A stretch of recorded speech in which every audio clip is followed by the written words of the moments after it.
Assalamualaikum warahmatullahi wabarakatuh. Kembali lagi di channel Bulbul Effendi.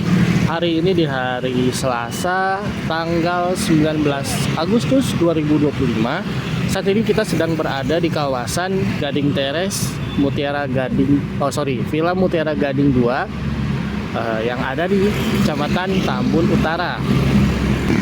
Kita mau lanjutin update mengenai pembongkaran dan juga normalisasi kali PJT Karangsatria yang ada di Komplek Bumi Anggrek, yang kebetulan satu area sama Gading Teres dan Villa Mutiara Gading 2 ini. Jadi kalau kalian nggak tahu lokasinya di mana, ini tuh dari jembatan besi ke jembatan besi Babelan atau jembatan besi apa tuh namanya, bioskop KCM, itu lurus terus di perempatan itu lurus terus, nanti ketemu ini nih McDonald dan juga tulisan Gading Teres. Itu lurus terus aja nanti ke daerah ini nih, ikutin aja jalurnya, nanti akan nembus ke Bumi Anggrek dan juga langsung ke kawasan yang sedang dinormalisasikan, yaitu kali PJT Karangsatria. Oke, tanpa menunggu waktu lama, mari kita ke TKP. Let's go. Nih, ada preman kampung dulu nih. Woi. Kiu. Ini adalah kondisi terkini dari pekerjaan kemarin, normalisasi kali PJT Karangsatria. Kalau kemarin kita videokan sudah sampai sini ya. Sekarang kita lihat, sudah cukup panjang ya, tapi ini masih belum tuntas. Alat berat masih di sana, tapi sudah berhenti beroperasi hari ini karena memang sekarang waktu juga sudah menunjukkan pukul 17:32 waktu Indonesia Barat. Sepertinya pekerjaan pengerukannya sudah berakhir beberapa jam yang lalu ya. Tapi nggak apa-apa, karena kita di sini bukan buat nonton beko kayak kemarin. Karena jujur saja nonton beko itu cukup satisfying ya, saat dia mengeruk dangkalnya sungai atau sedimentasinya diangkat ke atas, itu cukup satisfying sekali, cukup membuat bahagia, cukup senang. Tapi enggak, kita fokus untuk informasinya saja ya hari ini, bahwa pengerjaannya sudah hampir mendekati ke pintu gerbang Bumi Anggrek. Ya, di situ tuh. Ya, itu yang ada pos itu pintu gerbang masuk Bumi Anggrek. Lalu ada jalan raya di depannya.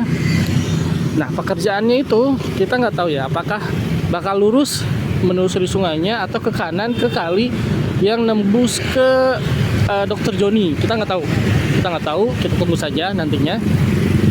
Karena di sebelah kanan itu kan ada sungai. Nah, di sana juga banyak sekali bangunan-bangunan liar yang berdiri. Bahkan di video yang kemarin ada bangli yang bahkan sudah rubuh, ambles ke bawah sungai. Jadi ini sedimentasinya bisa lihat ya, warnanya sedimen sungai warnanya hitam.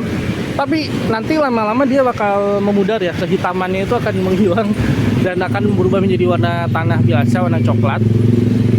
Kita nggak tahu kenapa, kita bukan anak IPA kebetulan.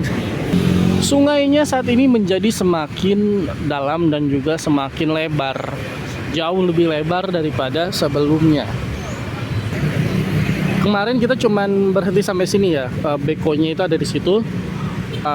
Sebelumnya nih rumah yang ada di samping dari toko bangunan ini mengajukan keberatan karena katanya sih si beko ini melebihi dari batasnya.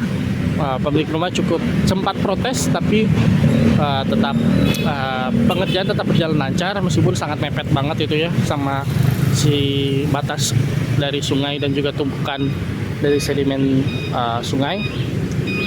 Kita lihat di samping sini juga ada bapak-bapak yang sedang mengerjakan memperbaiki rumahnya yang sebagiannya itu dihancurkan karena memang bukan milik dia, karena itu memang lahannya milik PJT. Jadi sebagian dari rumah-rumah ini sebenarnya rumah-rumah legal, rumah-rumah yang ada di kawasan Bumi Anggrek. Namun para pemiliknya itu mengekspand atau memanjangkan tanah rumahnya itu sampai ke belakang, sampai mentok ke sungai. Sementara aturan resmi dari Menteri PUPR dan juga aturan-aturan resmi lainnya mengenai batas wilayah sungai itu maksimal tuh 10 meter. Jadi kalau misalkan kita tuh nggak bisa membuat bangunan pas banget di samping sungai, itu nggak boleh. Nggak boleh dan juga nggak bisa, dan juga cukup berbahaya karena biasanya tanah di sekitar sungai itu atau di samping sungai itu cukup tidak stabil.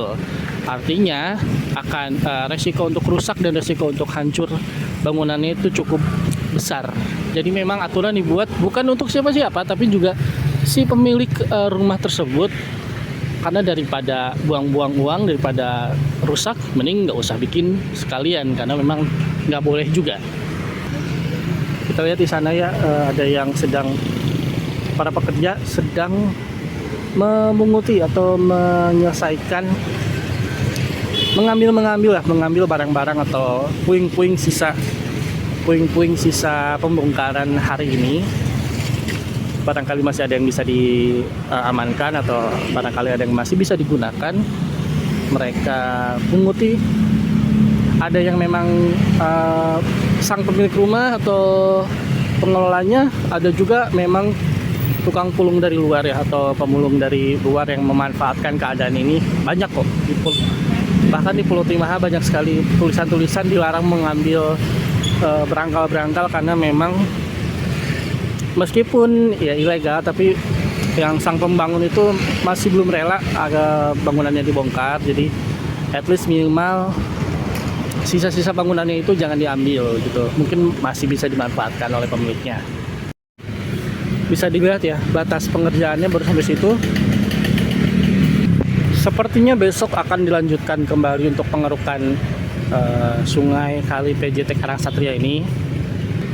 Jadi selain membenahi atau mengeruk aliran sungainya, hari ini tuh fokus pengerjaannya adalah membongkar dari bangunan-bangunan semi-liar ini, karena memang mereka mengekspand bangunannya sampai melebihi batas yang seharusnya. Saya berdiri di bekas unit usaha atau bekas dari orang-orang yang berjualan sebelumnya di sini. Mereka membongkar bangunannya secara mandiri kemarin.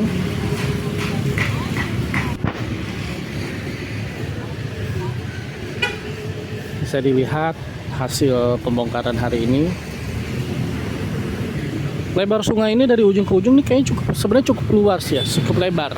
Kurang lebih 8-10 meter di kawasan ini. Namun kalau misalkan di sana kan ada jembatan. Jembatan di sana tuh ada sedikit seperti bendungan gitu. Nah, di situ tentu menyempit aliran sungainya. Untuk bendungannya kalian bisa nonton di video sebelumnya tentang normalisasi Kali Karangsatria ini. Jadi si bendungannya ini membendung air dan membagi air tersebut ke beberapa area. Karena memang dulunya daerah sini kan tentunya sebelum menjadi perumahan seperti ini, daerah sini dulunya merupakan area pertanian dan juga pesawahan. Untuk itu saat dari zaman Hindia Belanda, era zaman Soekarno dan zaman Soeharto, mereka membangun sistem perairan yang cukup kompleks agar pertanian di kawasan ini maju tentunya. Namun semakin berjalannya waktu, sawah-sawah sudah pada hilang, berubah jadi hunian. Ya, aliran air tersebut banyak yang hilang juga dan beralih fungsi. Di depan ini masih ada orang-orang yang membongkar secara mandiri kios-kios miliknya agar nantinya barangkali masih bisa dimanfaatkan di kesempatan lainnya. Sekian video hari ini dari Bulbul Effendi. Jangan lupa untuk like video ini, sebarkan dan juga subscribe channel kami Bulbul Effendi Channel. Sampai jumpa di video-video kami berikutnya. Sampai jumpa. Ciao. Goodbye.